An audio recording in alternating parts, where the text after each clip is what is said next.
The light on the road to Damascus didn't just blind Saul, it erased him. Imagine the scene. The most feared man in Jerusalem is suddenly being led by the hand like a child into the very city he intended to purge. For 3 days he sits in total darkness. No food, no water, just the echoing voice of the one he was trying to destroy. It's easy to talk about transformation as a beautiful thing, but for Saul it felt like an execution. The monster had to be broken down before a messenger could be built. But what happens when the light fades and the reality of your past hits you? When the scales finally fell from his eyes, Saul didn't wake up to a round of applause. He woke up to a world that hated him. The Christians didn't want him. They thought his conversion was a deep-cover sting operation. Can you blame them? Imagine the person who caused your family the most pain suddenly showing up at your church, claiming to be on your side.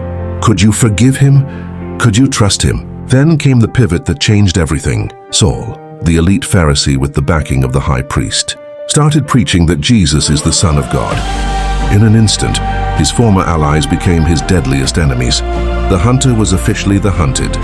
In Damascus, the gates were watched day and night by assassins waiting to take his head. He didn't walk out of the city as a conqueror.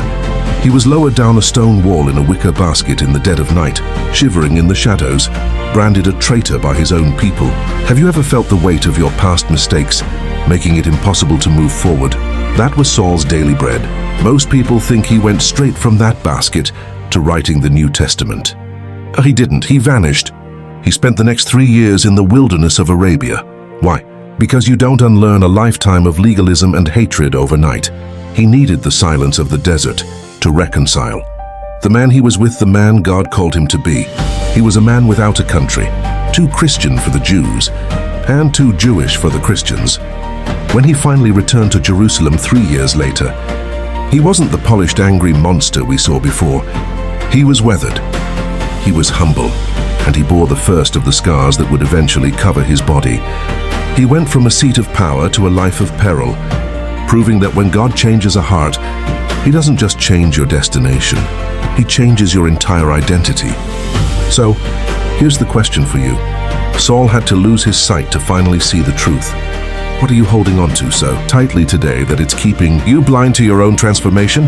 The man who once hunted, the way had finally found it, and he spent the rest of his life paying the price for that discovery. The monster was dead. Paul the Apostle was just getting started.